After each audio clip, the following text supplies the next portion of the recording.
আসসালামু আলাইকুম। স্বাগত জানাচ্ছি মুভি বাংলা টেলিভিশনের নিয়মিত আইন বিষয়ক অনুষ্ঠান জানতে চাই। দর্শক, আপনারা জানেন যে আমাদের এই স্টুডিওতে কোনো না কোনো আইনজীবী আপনাদের মাঝে নিয়ে হাজির হয়ে থাকি। ঠিক তেমনি আজকেও একজন আইনজীবী আপনাদের মাঝে নিয়ে হাজির হয়েছি। আর আজকে আমরা যে বিষয় নিয়ে কথা বলব, বিষয়টি হচ্ছে আমাদের দৈনন্দিন জীবনে যে দেওয়ানি মামলা সম্পর্কে তিনি আমাদেরকে বিভিন্ন মতামত এবং কিভাবে প্রতিকার পেয়ে থাকি সে বিষয়ে আলোচনা করব। তিনি হচ্ছেন অ্যাডভোকেট কাজী ফখরুল ইসলাম, বাংলাদেশ সুপ্রিম কোর্ট। কেমন আছেন?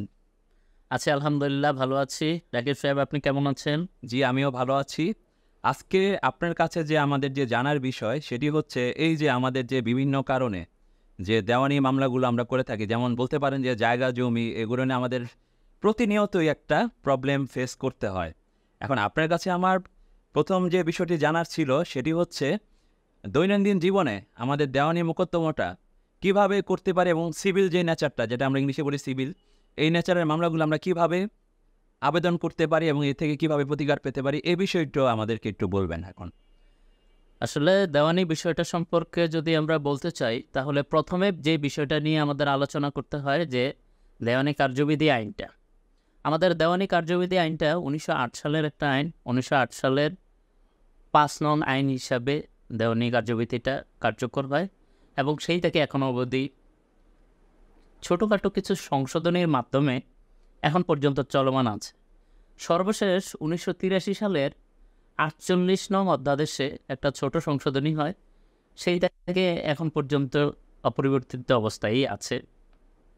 দেওয়ানি কার্যবিধিটা আসলে আমাদের প্রয়োজন দৈনন্দিন আমাদের যে সিভিল নেচারের যে মামলাগুলো হয়, দেওয়ানি প্রকৃতির যে মামলাগুলো হয়, এই মামলাগুলা বিভিন্ন পরিধি আছে।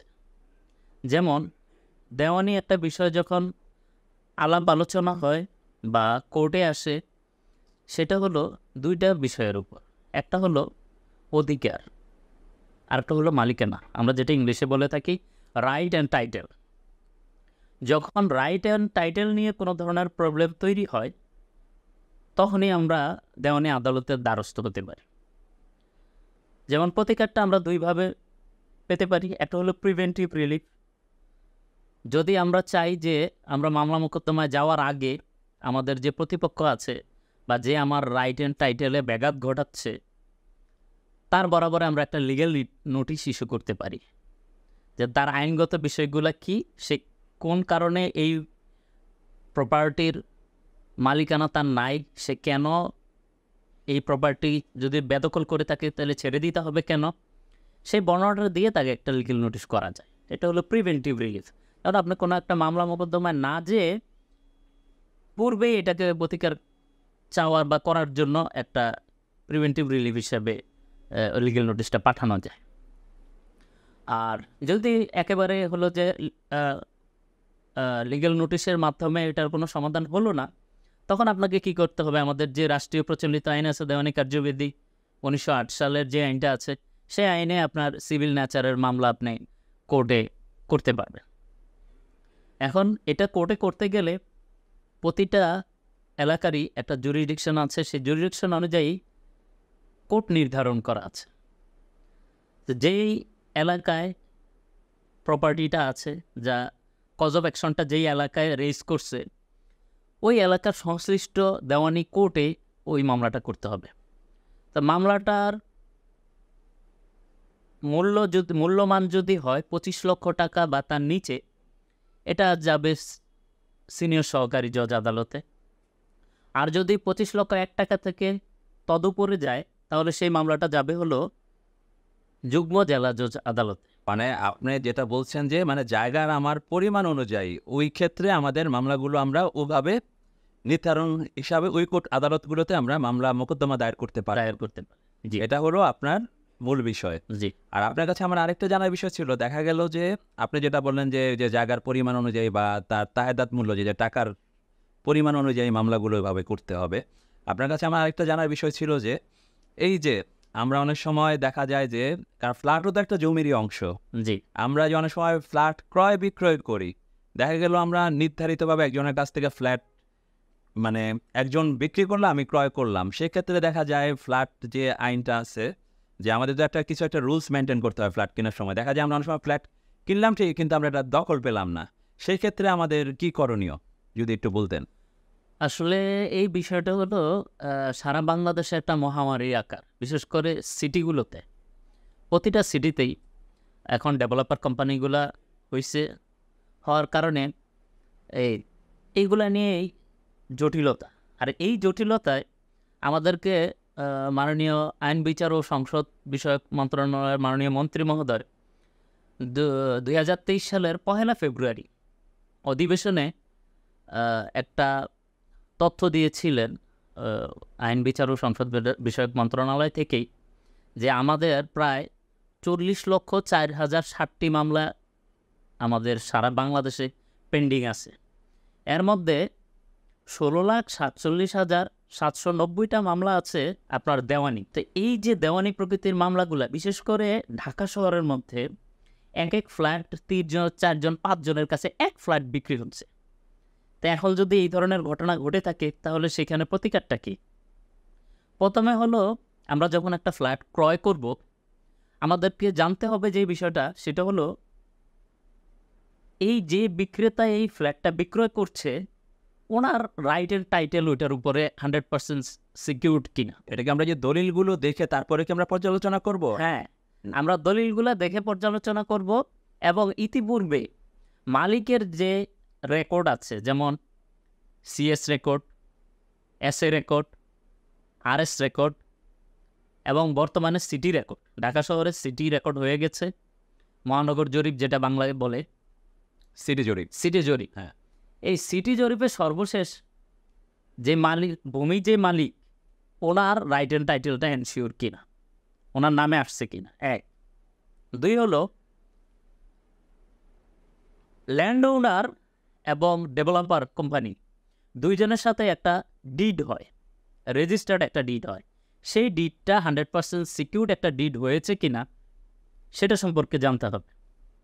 তৃতীয় যে জিনিসটা জানতে হবে, যে আপনার কাছে যেই ফ্ল্যাটটা বিক্রয় করা হচ্ছে, এই ফ্ল্যাটটা ডেভেলপার কোম্পানি হোক বা মালিকানা হোক, তাদের মধ্যে একটা মিউচুয়াল আন্ডারস্ট্যান্ডিং হয়। মানে আমি বলতে চাচ্ছি যে তাদের মধ্যে যে একটা চুক্তি হয়, চুক্তিনামাটা আছে কিনা সেটা আমাদেরকে জানতে হবে। হ্যাঁ, এবং সেই চুক্তিটা রেজিস্টার্ড কিনা। যদি চুক্তিটা রেজিস্টার্ড হয় আর সেই অনুযায়ী যদি দখল থাকে, এবং এটা আপনি জানবেন কিভাবে? একজন সাধারণ মানুষের এটা জানা সম্ভব না। এই জন্য আপনার যে কোনো, আপনার পরিচিত হোক বা কোনো মাধ্যমে হোক, একজন আইনজীবীর শরণাপন্ন হবেন, যিনি দেওয়ানি কাগজপত্র সম্পর্কে যিনি ভালো বুঝে এবং দেওয়ানি সম্পর্কে অভিজ্ঞ। ওনাকে নিয়ে আপনি কাগজটা দেখাইলেন, দেখাই বললেন যে আমার এই কাগজপত্রগুলো সব কিছু ঠিক আছে কিনা, আমি তো এখানে আমার সারা জীবনের সঞ্চিত পুঁজি এখানে আমি বিনিয়োগ করতে যাচ্ছি, এখন এই বিনিয়োগটা কি আমার সিকিউরড কিনা। তখন আইনজীবী আপনাকে ওনার চেইন অফ টাইটেলটা দেখে, এবং আপনাদের যেই ধরনের কাগজপত্রগুলা আপনার আইনজীবীকে দিবে, ওইগুলা পর্যালোচনা করে উনি আপনাকে একটা অভিমত দিবেন যে না, এটা এখন 100% সিকিউরড, আপনি এখানে ইনভেস্ট করতে পারেন। আমরা দেখা যায় অনেক সময় জমি জমা যখন কিনতে যাই, দেখা গেল আমি একটা জমি কিনতে গেলাম, এখন জমিতে দলিলে দেখলাম সব নাম ঠিক আছে, কিন্তু পরবর্তীতে যখন আমি দখলে যেতে চাই, দেখা গেল আমি ওখানে একটা বাউন্ডারি ওয়াল দিলাম, কিন্তু তখনই এলাকার কিছু মানুষ এসে বলে যে না, এই জমিটা আমি কিনেছি। বা দেখা যায় যে এক জমি 3 জন 4 জনের কাছে বিক্রি করছে, দেখা গেল তার দলিলও সাবমিট করলো, কিন্তু আমি তো যখন জমিটা কিনেছি তখন কিন্তু দলিলে কিন্তু আমি দেখিয়ে নিয়েছি যে তার নামে আছে বা তার বাবার নামে ছিল, সেই সূত্রে এখন সে পেয়েছে, তার কাছ থেকে আমি কিনেছি এবং আমি কিন্তু নামজারিও করেছি। সেক্ষেত্রে কিন্তু আমি জমিটা দখলে যেতে পারতেছি না। সেক্ষেত্রে আমি কি করতে পারি? যে আমাকে বাধা দিচ্ছে, মানে সেই ক্ষেত্রে আমি তার বিরুদ্ধে কি অ্যাকশানে যেতে পারি? এবং সেও দলিল সাবমিট করছে, তার নামে আছে, এবং আমিও দেখাচ্ছি যে আমিও তার কাছ থেকে কিনেছি, কিন্তু আমার নামজারি সব ঠিক আছে। সেক্ষেত্রে আমার করণীয়টা কি যদি একটু বলতেন। আচ্ছা, সুন্দর একটা প্রশ্ন আপনি উত্থাপন করেছেন। এটা আসলে আমাদের প্রতিটা মানুষেরই, যারা ইনভেস্ট করতে যাচ্ছে বা করেছে, কেউ হয়তো বা এখন সাফার করছে, তো প্রতিটা মানুষেরই এটা একটা কমন জিজ্ঞাসা এবং সুন্দর একটা প্রশ্ন।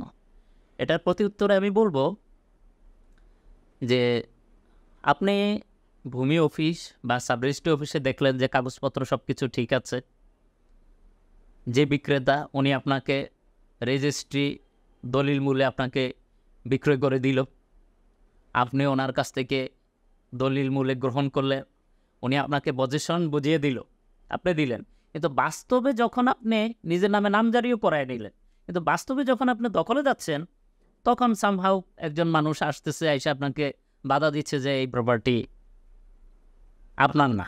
তো সেই ক্ষেত্রে হলো আমাদের দেওয়ানি কার্যবিধি অনুযায়ী দেওয়ানি আদালতে suit for declaration of title and restitution of possession. মানে সেটা কি আমি কি দখল পুনরুদ্ধারে মামলা করতে পারবো? হ্যাঁ, সেখানে আপনি যখন আপনি যেহেতু আপনি দখল পুনরুদ্ধারের মামলা করবেনই, সাথে আপনি ডিক্লারেশন অফ টাইটেল চেয়ে নেবেন, যে সত্য ঘোষণাটাও আপনি, হ্যাঁ, সত্য ঘোষণাটাও চেয়ে নেবেন। একই মামলার বিষয়ে ওইখানে বলে দিবেন যে সত্য ঘোষণা ও দখল পুনরুদ্ধারের মোকদ্দমা। তো তখন বিজ্ঞ আদালত মামলাটাকে আমলে নিয়ে মামলাটা যে অ্যাজ পার প্রসিডিউর, মামলার দেওয়ানি মামলার কিছু আছে, পার্ট আছে, যেমন এটা তো একটা প্রসিডিউরাল ল, একটা করে প্রসিডিউর শেষ করতে হয়।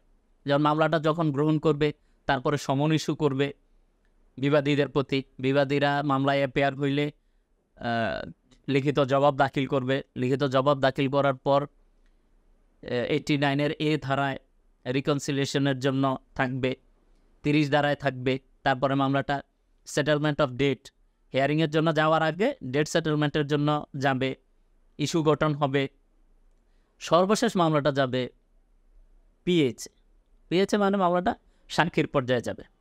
উভয় পক্ষের সাক্ষ্য গ্রহণ যখন সমাপ্ত হবে, তখন বিজ্ঞ আদালত রায় দিবে, এবং এই রায়ে আপনার কাগজপত্র যদি সব কিছু 100% ঠিক থেকে থাকে, তাহলে আপনার ডিক্লারেশন অফ টাইটেল, আপনি যে সত্য ঘোষণার যে মামলাটা করেছেন, আপনার পক্ষে রায় আসবে, এবং সেই রায়টাকে কার্যকর করার জন্য আপনি একটা ডিক্রি জারি মোকদ্দমা করবেন। সেই ডিগ্রি জারি থেকে আপনার একজন কমিশনার নিয়োগ হবে। ডিগ্রি জারির রায় যখন হয়ে যাবে, এটা হলো চূড়ান্ত ডিগ্রি, যখন হয়ে যাবে তখন একজন অ্যাডভোকেট কমিশনার মাধ্যমে বিজ্ঞ আদালত আপনার দখল বুঝিয়ে দেবে। আর এই যে যে মোকদ্দমার কথাটা বললেন আপনি, এই যে সিভিল যেটা বললেন যে দখল পুনরুদ্ধার, এবং যে ডিক্লারেশন অফ সুট যেটা বললেন যে ঘোষণামূলক, জি, এই মোকদ্দমাটা যে সে ফাইল করলো, সেটা কতদিনের মধ্যে সেই মামলাটা শেষ হবে?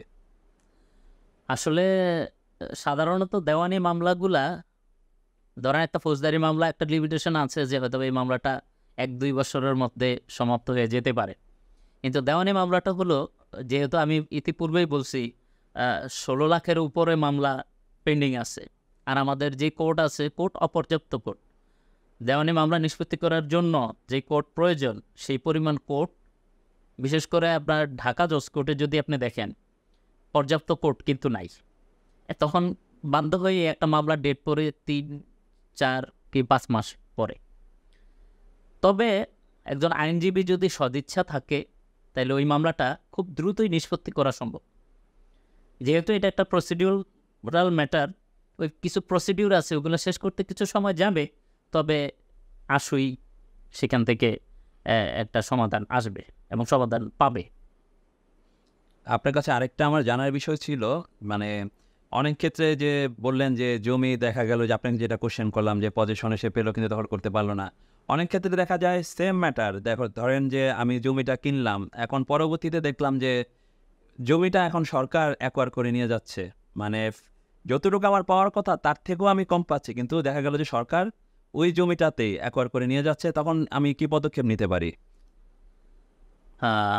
সরকার আসলে আমাদের বাংলাদেশের যে সংবিধান আছে, সে সংবিধানে এটা এস্টাবলিশড, আপনার ব্যক্তি মালিকানাধীন সম্পত্তি কিন্তু 1,47,610 বর্গ কিলোমিটার বাংলাদেশের যে মানচিত্র, সেই মানচিত্রের মধ্যে যতটুকু পোরশন আছে, সেখান থেকে সরকার যখন চাইবে একজন ব্যক্তি কিন্তু সেটা দিয়ে দিতে বাধ্য। সেক্ষেত্রে কি আমি সরকারকে বিবাদী করতে পারবো মামলা? হ্যাঁ, আপনি যদি এখন আপনার সরকার যদি চায়, মানে সরকারের বিপক্ষে আমি কি কোনো মামলা করতে পারবো এই ক্ষেত্রে? সরকারের বিপক্ষে আপনি কি রিলেটেড মামলাটা করতে যাচ্ছেন? এখন সরকার যদি আপনার সম্পত্তি অধিগ্রহণ করে, অধিগ্রহণের বিরুদ্ধে আপনি তার বিরুদ্ধে মামলা করতে পারবেন না। আপনি কি যদি যে আপনি করতে পারেন যে আপনাকে যেই কম্পেনসেশন, মানিটারি কম্পেনসেশন দিবে, সেই কম্পেনসেশনটা যদি আপনি মনে করেন যে কম হয়ে গেছে, তখন আপনি এইটা আরবিট্রেশন আদালত আছে, আরবিট্রেশন কোর্টে আপনি মামলা করবেন। মামলা করলে একটা নির্দিষ্ট সময় আছে, এই সময়ের ভিতরে যদি মামলা করে, তাহলে সে যেমন 45 দিন, 45 দিনের ভিতরে যদি সে মামলা করে তাহলে সে মানে ঘোষণায় আছে যে 15% কম্পেনসেশন বেশি পাবে। তো এইটা কিন্তু এই যে অধিগ্রহণ করছে সেই অধিগ্রহণ ঠেকানোর জন্য কোনো মামলা মোকদ্দমা ওইরকমভাবে করা যায় না। মানে বলা যাচ্ছে যে সরকার যদি আমার জমি পুরোটাই নিয়ে যায় সেক্ষেত্রে আর আমার কোনো করণীয় কিছু থাকবে না। না, আপনাকে মানিটারি কম্পেনসেশন দিতে হবে, এটা হলো আইনে স্বীকৃত। না, আইনে আবার কিছু কিছু ক্ষেত্রে দেখা যায় যে আমি গভর্নমেন্ট আমার জমি নিয়ে যাচ্ছে, সেক্ষেত্রে তো আমি রিট করতেও আমার কোনো নাই, হ্যাঁ। প্রসেস নাই। না, ওইটা হলো আলাদা প্রসিডিওর। যদি মনে করেন যে আপনি যেখানে বসবাস করতেছেন এটাই আপনার একমাত্র সম্বল, এন ছাড়া আপনার আর কোনো মাথা গোঁজার ঠাঁই নাই, এখন এখান থেকে যদি আপনাকে ডিসপোজেস করা হয় তাহলে আপনি এখন কোথায় যেয়ে দাঁড়াবেন? সেক্ষেত্রে আপনার এটা একটা কনস্টিটিউশনাল রাইট। সেক্ষেত্রে আপনি বিজ্ঞ আদালতে রিট ফাইল করতে পারেন, মহামান্য সুপ্রিম কোর্টের হাইকোর্ট ডিভিশনে। রিটের মাধ্যমে আপনি সেটাকে প্রিভেন্ট করতে পারবেন, স্থগিত করে। তখন বিজ্ঞ আদালত মাননীয় বিচারপতি মহোদয়গণ বিবেচনা করবে যে যদি এটা আপনার একবারেই মানে মাথা গোঁজার ঠাই এবং কি রাষ্ট্রীয় যে স্বার্থটা আছে সেটা একটা মানে ক্ষুদ্র স্বার্থ বা ক্ষীণ স্বার্থ, সেই ক্ষেত্রে বিজ্ঞ আদালত এই পার্সনের পক্ষেই রায় দিয়ে থাকে। আচ্ছা, আপনার কাছে আমার আরেকটা জানার বিষয় ছিল যে দেখা যায় ফ্যামিলি রিলেটেড, দেখা গেল অনেকের সন্তান আছে 4 ছেলে বা 3 মেয়ে, সেক্ষেত্রে দেখা গেল সে একটা জমি আছে, জমিতে এখনো কিছু করেনি, কিন্তু তার ছেলে মেয়েদের নামে দেখা যায় যে মৌখিকভাবে বলে দেয় যে আমার এই ছেলে দোতলা পাবে, এই ছেলে 3 তলা পাবে, এই মেয়ে 4 তলা পাবে, বা আরও আদার্স যেই ফ্লোরগুলো হবে। কিন্তু সেক্ষেত্রে দেখা গেল মৌখিকভাবে বলে গেল, সে মারা গেল। এখন সেক্ষেত্রে দেখা গেল তার ছেলেমেয়েরা এগুলো মানতেছে না, যে যার মতো মানে একটা প্রবলেম একটা ফেস হলো ফ্যামিলির মধ্যে। এখন এই ক্ষেত্রে কি করণীয়? কারণ তার বাবা তো মৌখিকভাবে বলে গেছে, কোনো দলিলে লেখা যায় নাই এবং কোনো কিছু সে মানে সাক্ষীও রেখে যায় নাই, মৌখিকভাবে সবার ছেলে মেয়েদেরকে ডেকে এসে বলে গেল। এই ক্ষেত্রে দেখা গেল কোনো ছেলে মেয়ে এখন কেউ মানতেছে না যে আমি দোতলা নিব কেন, আমি 3 তলা নিব কেন। এই ক্ষেত্রে এটা করণীয় কি? সুন্দর একটা প্রশ্ন করেছেন। এটা আসলে ফ্যামিলি পার্টিশন বলা হয় আর কি। তো পারিবারিকভাবে পার্টিশনটা করার জন্য এটা লিখিত হতে হবে। অনেক সময় ও বাবা বলে গেছে, এই বলাটাকে ওসিয়ত হিসাবে আমরা বলে থাকি। তো ছেলে মেয়েদের দায়িত্ব কর্তব্য হলো যে বাবা যে ওসিয়তটা করে গেছে সেটাকে সম্মান দেখানো। এখন কথা হলো যে এটা হলো একটা, আমি যে কথাটা বললাম এটা হলো মোরালিটি। আর লিগ্যাল ওয়েতে যে প্রসিডিউরটা আছে সেটা হলো, যদি কোনো সন্তানদের মধ্যে কেউ মনে করে যে না, এখানে যেই ধরনের বর্ণনাটা দেয়া আছে বা যেভাবে দেয়া আছে সেভাবে আমরা নিতে চাচ্ছি না, তখন হলো বাটোয়ারা করতে হবে। তো বাটোয়ারাটা কীভাবে করলেন? আমাদের পারিবারিক বাটোয়ারা, যদি পারিবারিক বাটোয়ারা হয় তাহলে এটা হাইকোর্ট দ্বারা স্বীকৃত যে family partition need not to be registered. এটা রেজিস্ট্রেশনের প্রয়োজন নাই। যদি পারিবারিকভাবে সবাই সম্মত হয়ে একটা লিখিত দলিল করে নেয় বা একটা হলফনামা করে নেয় ওইটার মধ্যে যে কে কোন পোর্শন নেবে, এবং সবাই ওই সিদ্ধান্তটা মেনে নিয়ে ওই হলফনামাটাতে বা ওই স্ট্যাম্পটাতে ওনারা সাইন করে নিল। মানে এটা কি সাব রেজিস্টার দ্বারা কি রেজিস্ট্রিকৃত হতে না, হবে? Need not to be registered. এটা আইন হাইকোর্টের ডিসিশন আছে যে family partition need not to be registered. এটা রেজিস্ট্রেশন করার প্রয়োজন নাই। কেউ যদি করে নেয় সেটা ভালো, করে নিল, মানে নিতে পারে, কিন্তু এটা প্রয়োজন নাই। হলফের মাধ্যমে হলফের মাধ্যমে এটা করে নিতে পারে। এখন কথা হলো হলফের মাধ্যমে গেল না, এখন দেখা গেল এক ভাই বেদখল করতেছে আরেক ভাইয়ের ফ্ল্যাট, শান্তি বিঘ্নিত হচ্ছে। সেই ক্ষেত্রে হলো আপনার একটা দেওয়ানি, সংশ্লিষ্ট দেওয়ানি যেই এলাকায় ওই প্রপার্টিটা, ওই এলাকার নির্ধারিত যে দেওয়ানি আদালত আছে সেই দেওয়ানি আদালতে সুট ফর পার্টিশন, বন্টনের একটা মোকদ্দমা ওই পক্ষরা করতে পারে। এটা কোন কোর্টে করবে? Civil nature court? হ্যাঁ, সিভিল, এটা কমপ্লিট সিভিল নেচারের যে জুরিডিকশনের যেই কোর্ট থাকবে। যদি 25 লাখ টাকার মূল্যমান কম হয়ে থাকে তাহলে প্রথমে যেটা আপনি বললেন হ্যাঁ হ্যাঁ টাকা অনুযায়ী ওইভাবেই করতে হবে। হ্যাঁ করতে হবে।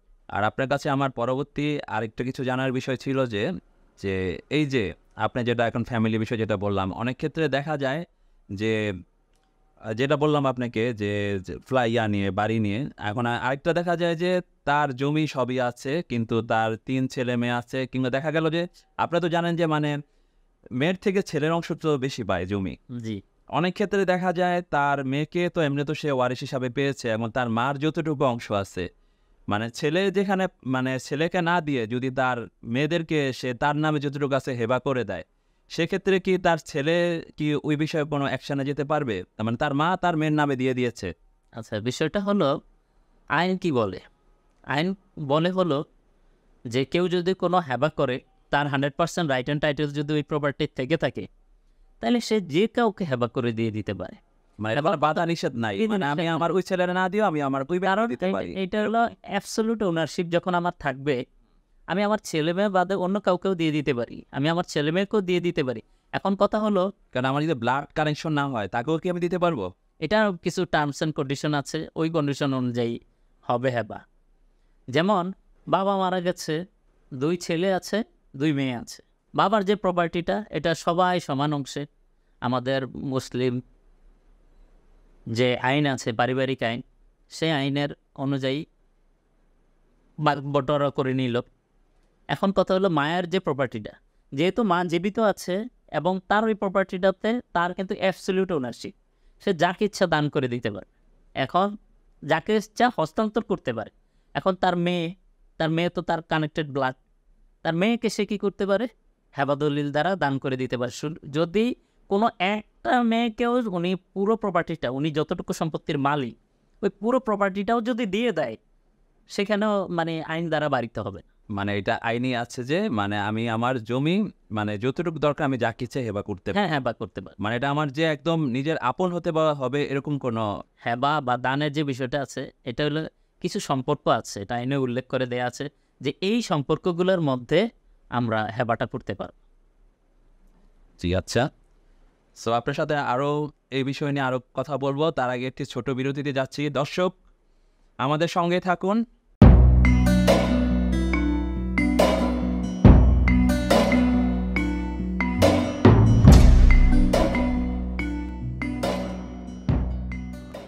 দর্শক বিরতির পর আবার আপনাদের মাঝে ফিরে এসেছি। আজকে যে বিষয় নিয়ে কথা বলছি, দৈনন্দিন জীবনে দেওয়ানি মোকদ্দমার কারণ এবং প্রতিকার।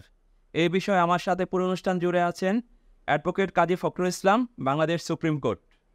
আপনার সাথে যে বিষয় নিয়ে একটু আগে কথা বললাম যে হেবাটা তো যে আপনি যেটা বললেন যে মানে সে যে কাউকেই দিতে পারে ব্লাড কানেক্টেড ছাড়া। এখন আমরা একটা আরেকটি বিষয়ে কথা বলতে যাচ্ছি আপনার সাথে। ব্লাড কানেক্টেড কিছু সম্পর্ক আছে, কিছু নির্ধারিত সম্পর্ক দেয়া আছে, ওই সম্পর্কগুলোতে হেবা করবে, কিন্তু গিফটটা দান যেটা, সেটা উনি নিঃশর্তভাবে যে কাউকে করে দিতে পারে। মানে দানটা নিঃশর্তভাবে যে কাউকে করতে পারে। জি আচ্ছা, এরপরে আমি যে বিষয় নিয়ে আপনার সাথে কথা বলতে যাচ্ছি সেটা হচ্ছে, প্রথমে যে আপনি বললেন যে RS CS SA। এখন এই ক্ষেত্রে দেখা যায় যে আমি জমি কেনার সময় যেটাকে বলি যে আমরা RS এ আমার নাম আছে কিন্তু SA তে আমার নাম নাই, বা CS এ আমার নাম নাই, মানে এক জায়গায় আছে আরেক জায়গায় নেই, সেক্ষেত্রে কি আমি ওই জমিটা কি পুরোপুরি আমি দখলে যেতে পারবো?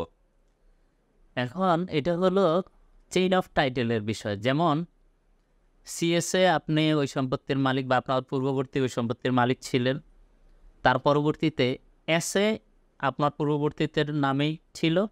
যখন আরএস রেকর্ড আগত হয়েছে, সামহাউ এটা ভুলবশত আরএসএ আপনার নামটা আসে নাই, কিন্তু সিটিতে যে এখন আপনি তো সম্পত্তির দখলে আছেন, সামনে সিটি জরিপ চলে আসছে, বা দেখা গেছে যে আরএস পর্যন্ত আপনার চেইন অফ টাইটেল ঠিক আছে, কিন্তু মহানগর জরিপ যখন হয়েছে তখন ভুলক্রমে সার্ভেয়ারের ভুলের কারণে হোক আর ভুলক্রমেই আপনার নামটা সেখানে আসে নাই, অন্য কোনো তৃতীয় ব্যক্তির নাম আসে। সেক্ষেত্রে আপনার করণীয় হলো, এটার জন্য যদি এটা ছোটোখাটো কোনো মিস্টেক হয়ে থাকে, যেমন ক্লারিক্যাল কোনো মিস্টেক হয়ে থাকে, অনেক সময় দেখা যায় যে শুধু নামটা ভিতরে বানানো একটু ভুল আসছে, তখন হলে এটার জন্য আপনি এসিল্যান্ড অফিসে আবেদন করলেই ওইটুকু সংশোধন হয়ে যাবে। এখন হলো যে পুরো নামটাই আমার আসলো না, তৃতীয় কোনো ব্যক্তির আসলো, বাবার নাম ঠিকানা সব কিছু ভিন্ন, তার মানে আমার আরএস পর্যন্ত আমার টাইটেল ঠিক আছে, কিন্তু সিটিতে এসে আমার আর কোনো অস্তিত্ব নাই কাগজে, কিন্তু আমি ওই সম্পত্তির দখলে আছি। সেক্ষেত্রে কি করতে হবে? আপনার বিজ্ঞ দেওয়ানি আদালতে রেকর্ড সংশোধনের একটা মামলা করতে হবে। মামলা করে ওইখানে যাদের নামটা আসছে তা তাদেরকে বিবাদী করে, এবং সরকারের কিছু সংস্থা আছে যেমন এসিল্যান্ড অফিস, তারপরে হলো যে ইউনিয়ন ভূমি অফিস, কারণ ওইখানে কারেকশনটা হতে হবে, তো তাদেরকে পক্ষ করতে হবে। তাদেরকে পক্ষ করে তখন এই মামলাটা দায়ের করতে হবে। দায়ের করে এই মামলায় যখন রায় হয়ে যাবে, তখন আপনার ওই রায়ের কপি নিয়ে নামজারির জন্য যখন আপনি আবার আবেদন করবেন, তখন আপনার মহানগর নামজারি আপনার নামে হয়ে যাবে। তার পরবর্তীতে আপনার মালিকানা একেবারে সিএস থেকে শুরু করে মহানগর পর্যন্ত 100% এস্টাবলিশড হয়ে গেল। আচ্ছা, পরবর্তী আপনার কাছে একটা বিষয় জানার কথা ছিল। অনেক ক্ষেত্রে আমাদের দেখা যায় যে ওই যে অর্পিত সম্পত্তি যে আমরা মোকদ্দমা করতে যাই, ক তালিকা খ তালিকা, জি, এই বিষয়টা নিয়ে একটু আমাকে একটু বলবেন যে মানে আমরা অনেক সময় যে মোকদ্দমা করতে যাই অর্পিত, এই জিনিসটা কেন করা হয় এবং কি কারণে? অর্পিত মামলাগুলোর ভিতরে আমার দেখা যে বিষয়গুলো ফেস করছি, এটা হলো ম্যাক্সিমাম যে প্রবলেমটা হয় এটা হলো যে হালসন ভারত। যখন যারা বিশেষ করে হিন্দুদের ক্ষেত্রে এই বিষয়টা খুব বেশি হয়, এটা হলো কি, একটা প্রপার্টির মালিক আরএস পর্যন্ত একজন ব্যক্তি, মালিক থাকা অবস্থায় যখন মহানগর জরিপ গেছে, জরিপকারীগণ ওইখানে গেছে যায় ওই নামের কাউকে খুঁজে পায় নাই, বা হয়তো বা ওইখানে আদৌ গেছে কিনা বা ওনার সম্পর্কে সঠিক তথ্য নিতে পারে নাই, বা যারা সঠিক তথ্য দেওয়ার কথা ছিল তারা সঠিক তথ্য দেয় নাই, দেখা গেলো ওনাকে খুঁজে পায় নাই। তখন এখানে লিখে দিল, বা কেউ একজন বলছে যে এই ভদ্রলোক তো যুদ্ধের পরবর্তী সময়ে উনি ইয়েতে চলে গেছে, ভারতে চলে গেছে। তো হালসন ভারতে চলে গেল, এখন এটা সরকারের ওই অর্পিত সম্পত্তির তালিকায় চলে গেল, ব্যক্তি মালিকানায় আর থাকলো না। তো যখন এরকম চলে যায়, তখন এখন যে ব্যক্তি, সে ব্যক্তি যদি দেশেই থাকে, তাহলে সে দেশে আছে, জমিরও দখলে আছে, কিন্তু সম্পত্তিটা চলে গেল সরকারের নামে।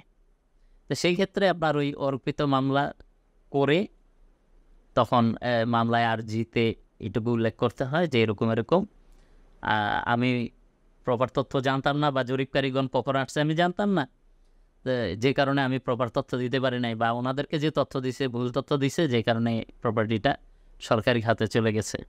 তাই আমি এখন উপস্থিত হয়েছি, এবং এই আমার মালিকানার যে কাগজপত্রগুলো আছে ওগুলো বিজ্ঞ আদালতে সাবমিট করলে সাক্ষ্য প্রমাণ শেষে বিজ্ঞ আদালত তখন রায় ডিক্রি দেয় যে না, এই সম্পত্তির মালিক অমুক। তখন এটা হলো যে সরকারি 1/1 যে ঢাকা শহরে যেটা হয় 1/1 যে খতিয়ান, ওই খতিয়ান থেকে তার নামটা কর্তন করে তার ব্যক্তি নামে তখন সেটাকে সিটি নামজারি আবার করে দেওয়া হয়।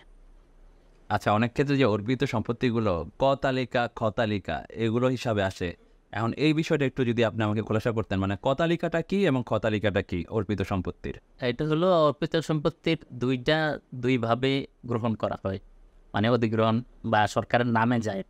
তো এখন খ তালিকা বা ক তালিকায় যে নামেই যাক না কেন, যখন ওই যাচাই বাছাই করা হয় তখন দেখে যে আসলে এই প্রপার্টিটা এখানে কেন আসলো, বা ইতিপূর্বে দেখবেন যে খ তালিকায় বেশ কিছু সম্পত্তি অবমুক্ত করে দেওয়া হয়েছে, মানে যেই সম্পত্তিটা আসলে ভুলক্রমে খ তালিকায় অন্তর্ভুক্ত হয়েছিল, এটার আসলে প্রয়োজন নাই সরকারের।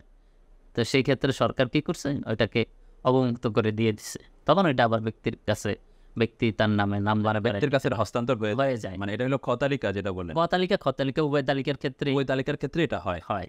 মানে যখন সরকার যখন তার সাথে একটা মীমাংসা হয়ে যায়, তখন সে ওই জমিটা আবার ফেরত পায়। জি। মানে এটা কি পুরোপুরি পায় নাকি কিছু অংশ কেটে রাখা হয়? এটা হলো যে যদি দেখে যে আপনার এই সরকারি খাতে চলে গেল, ক তালিকায় চলে গেল 30% সম্পত্তি, এখন সরকারের 30% সম্পত্তির ওইটুকু সরকারের প্রয়োজন নাই। সরকার প্রয়োজন হলে এখানে 10% সম্পত্তি, সরকারের 10% সম্পত্তি অধিগ্রহণ করে, আর 20% সম্পত্তি অবমুক্ত করে দেয়, যে মালিক ছিল সে আবার এটা ফেরত পাবে। পাবে। আচ্ছা, এবার আপনার কাছে আরেকটা বিষয় আসছি।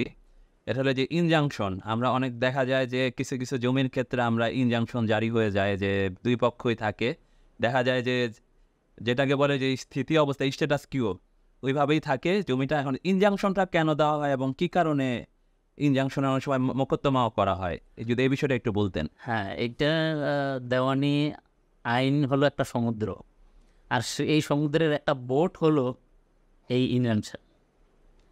তো ইনজাংশনটা প্রথমে আমি ইনজাংশনটা সম্পর্কে একটু স্পষ্ট করি। ইনজাংশনটা প্রাথমিকভাবে একটা চিরস্থায়ী ইনজাংশনের ম্যাটার থাকে, আর একটা হলো অস্থায়ী।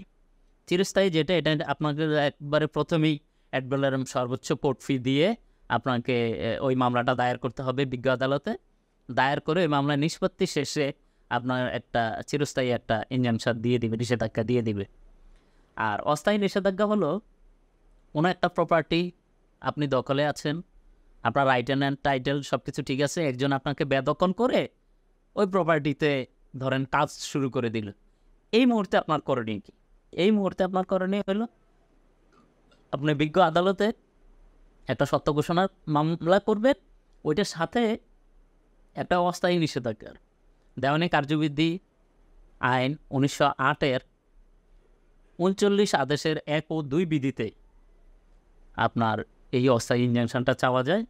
তো অস্থায়ী ইনজাংশনটা যখন আপনি চাইবেন, তখন বিজ্ঞ আদালত বিবেচনা করবে যে balance of convenience and non convenience, ভারসাম্যটা বিবেচনা করবে।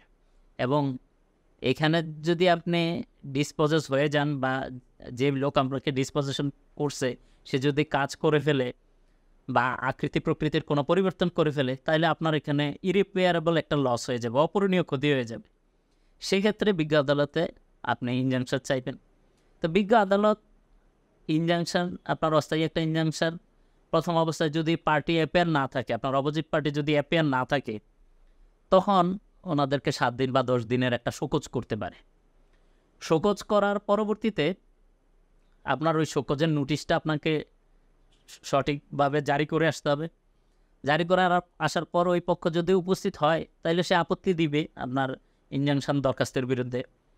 আর যদি ওই পার্টি উপস্থিত না হয়, বা ইন দ্য মিন টাইম যদি চিন্তা করেন যে প্রপার্টি হস্তান্তর করে ফেলতে পারে, তখন বিজ্ঞ আদালতকে যদি বলা হয় যে বিজ্ঞ আদালত এই মুহূর্তে যদি আমরা ইনজাংশন না পাই, তাইলে যে কোনো সময় প্রপার্টিটা হস্তান্তর করে ফেলতে পারে। তখন বিজ্ঞ আদালত একটা স্ট্যাটাসকো দিয়ে দিতে পারে। ওই আপনার সমনটা জারি হওয়া পর্যন্ত, নোটিশটা জারি হওয়া পর্যন্ত একটা স্ট্যাটাসকো দিয়ে দিতে পারে। স্ট্যাটাসকো মানে হলো যে প্রপার্টিটা যেইভাবে আছে মোকদ্দমা নিষ্পত্তি না হওয়া পর্যন্ত, অথবা ওই আগামী ধার্য তারিখ পর্যন্ত, অথবা আপত্তি দাখিল পর্যন্ত ওইভাবেই থাকবে। মানে তখন আর জমিতে কেউ এটা কোনো কাজ না, সে না, যেভাবে আছে ওইভাবে থাকবে। কোনো ধরনের হস্তান্তর, পরিমার্জন, পরিবর্তন, সংকোচন, কোনো ধরনের পরিবর্তন কোনো কিছুই করতে পারবে না ওই প্রপার্টিটাতে। তখন যখন আপনার আদার্স পার্টি উপস্থিত হওয়ার পরে আপনাকে ইনজাংশন শুনানির জন্য রাখবে। বিজ্ঞ আদালত উভয় পক্ষের শুনানি অন্তে যদি মনে করেন যে না, এখানে একটা অস্থায়ী নিষেধাজ্ঞা প্রয়োজন, তার আসলে balance of convenience and inconvenience এগুলো বিবেচনা করে। আর এইখানে বিজ্ঞ আদালতের একটা ডিসক্রিশনারি পাওয়ার আছে, এটা হলো দেওয়ানি কার্যবিধি আইনের 151 ধারার বিধান মতে। এইখানে বিজ্ঞ আদালত তার, এটা একটা ইকুইটেবল রাইট, বিজ্ঞ আদালত তার এখানে গুড কনসাসটাকে অ্যাপ্লাই করতে পারে, বিচার বুদ্ধিটাকে অ্যাপ্লাই করতে পারে। অ্যাপ্লাই করে বিজ্ঞ আদালত যদি মনে করে যে না, উনি এখানে একটা অস্থায়ী নিষেধাজ্ঞা পাওয়ার হকদার, তখন বিজ্ঞ আদালত অস্থায়ী নিষেধাজ্ঞার দরখাস্ত মঞ্জুর করে ধার্য তারিখ অথবা টিল ডিসপোজাল অফ সুট, ওই মোকদ্দমাটা নিষ্পত্তি না হওয়া পর্যন্ত ইনজাংশনটা মঞ্জুর করতে পারে। আপনার কাছে পরবর্তীতে আরেকটা জিনিস জানার বিষয় যে এই যে বিভিন্ন দেওয়ানি মোকদ্দমাগুলোর কথা যে আপনি বললেন, এখন মোকদ্দমাতে অনেক ক্ষেত্রে দেখা যায় যে মানে বাদী রিলিফ পেল না, তার তখন কি করতে পারে? তখন সে দেখা গেল মামলা রায় তার পক্ষে গেল না, সেক্ষেত্রে কি সে পরবর্তীতে কোনো পদক্ষেপ নিতে পারে? জি, অবশ্যই। এইখানে শুধু বাদী না, বিবাদীও, মানে দুই পক্ষ, বাদী বিবাদী উভয় পক্ষ, যেই পক্ষ ওই সংশ্লিষ্ট সাবঅর্ডিনেট কোর্ট থেকে সংক্ষুব্ধ হইল, যে আদেশটা দিছে, উনি মনে করলো যে না, আমি এখানে প্রপার আদেশটা পাই নাই, বা এখান থেকে আমার যে রায় আসার কথা ছিল আমি সেই রায়টা পাই নাই, তখন সেই প্রপার্টিটার মূল্যমান যদি 5 কোটি টাকার নিচে হয়ে থাকে, তাহলে সে ওই সংশ্লিষ্ট জেলা জজ আদালতে আপিল করতে পারে। আর যদি সেই সম্পত্তিটার মূল্যমান 5 কোটি টাকার উপরে হয়ে থাকে, তখন মহামান্য সুপ্রিম কোর্টের হাইকোর্ট বিভাগে উনি আপিল দায়ের করতে পারে। আর এই যে বললেন যে আপিল দায়ের করতে পারে, দেখা গেল আপিলের ফলাফলও সে এটাই বহাল রাখলো, তখন কি আর কোনো পদক্ষেপ আছে? অবশ্যই পদক্ষেপ আছে। যেমন এখানে 2টা পদক্ষেপ থাকবে। চাইলে ওই আপিলের যে আদেশটা হয় সেই আদেশের বিরুদ্ধে যদি সেটা হাইকোর্টে হয়ে থাকে তাহলে উনি অ্যাপিলেট ডিভিশনে সিভিল ডিভিশন ফাইল করতে পারবে। আর যদি এটা কোনো দেওয়ানি কোর্টে হয়ে থাকে, জেলা জজের দেওয়ানি আদালতে হয়ে থাকে, তাহলে উনি বিজ্ঞ জেলা জজ বরাবর সিভিল ডিভিশন করতে পারবে। মানে এই মোকদ্দমার ক্ষেত্রে আমাদের সর্বশেষ আশ্রয়স্থল হলো বাংলাদেশ সুপ্রিম কোর্ট। জি, সুপ্রিম কোর্ট। মানে ওখানে যদি আমাদের যেই মানে যেটার ফলাফল দেয় ওইটা আমাদেরকে মেনে নিয়ে চলে আসতে হবে, এরপর আর আমরা যেতে পারবো না। সুপ্রিম কোর্টের অ্যাপিলেট ডিভিশন হলো বাংলাদেশের সর্বোচ্চ আদালত। সর্বোচ্চ আদালত। ওই আদালত থেকে যেই সিদ্ধান্তটা আসবে, itself it is a president, ওইটাই একটা আইন, ওইটার বিরুদ্ধে আর ওটা হলো চূড়ান্ত ডিগ্রি। ওইটাই চূড়ান্ত আইন, ওইটাই চূড়ান্ত রায়। ও এরপরে আর অন্য কোথাও যাওয়ার কোনো সুযোগ নাই। এরপরে হয়তোবা যদি বিজ্ঞ আদালতের কাছে আবার একটা রিভিউ করতে পারে যে ওইটা পুনর্বিবেচনা করার জন্য, কিন্তু এর উপরে আর অন্য কোথাও যাওয়ার কোনো সুযোগ নেই। রিভিউটা কোথায় করবে? হাইকোর্টে না? রিভিউটা সংশ্লিষ্ট কোর্টে করতে হবে। মানে যেই কোর্ট তাকে জাজমেন্ট দিয়েছে, জাজমেন্টটা দিয়েছে ওই কোর্টেই করতে হবে। যদি এটা নিম্ন আদালতে যদি কেউ রিভিউ করতে চায় তাহলে সে নিম্ন আদালতের ওই সংশ্লিষ্ট কোর্টে রিভিউ করবে। যদি উচ্চ আদালতে করতে চায় তাহলে সে ওই উচ্চ আদালতের ওই সংশ্লিষ্ট কোর্টেই করবে। মানে যেই আদালতে তাকে রায়টা দিয়েছে ওই আদালতে রিভিউ আছে, অন্য আদালতে রিভিউ করার কোনো সুযোগ নাই। সেটাই। তো আপনার কাছ থেকে অনেক কিছু জানতে পারলাম এবং প্রতিকার কি। তো আপনাকে আমাদের এই অনুষ্ঠান আসার জন্য অনেক অনেক ধন্যবাদ। আপনাকেও অসংখ্য ধন্যবাদ। আমার ক্ষুদ্র জ্ঞানের পরিসীমায় যতটুকু সম্ভব আপনার প্রশ্ন এবং আমাদের সম্মানিত দর্শক যারা আছে তাদেরকে ক্ষুদ্র পরিসরে আইন সম্পর্কে এবং দেওয়ানি আইন সম্পর্কে এবং দেওয়ানি আইনের যে পরিধি, আমাদের দৈনন্দিন জীবনে দেওয়ানি আইনটা যেভাবে কাজ করে সেই সম্পর্কে একটা ক্ষুদ্র ধারণা দেওয়ার চেষ্টা করলাম মাত্র। আপনাকেও অসংখ্য ধন্যবাদ এবং মুভি বাংলা টেলিভিশনকেও অসংখ্য ধন্যবাদ যে তারা এমন সুন্দর একটা আয়োজন করছে। দর্শক, আজকের মতো এখানে অনুষ্ঠান শেষ করতে হচ্ছে। ঠিক একই সময়ে আবারও আপনাদের মাঝে হাজির হব আরেকজন কোনো আইনজীবীকে নিয়ে এবং আইন বিষয়ে অনেক মতামত দিতে। সেই পর্যন্ত মুভি বাংলা টেলিভিশনের সঙ্গে থাকুন, ভালো থাকুন।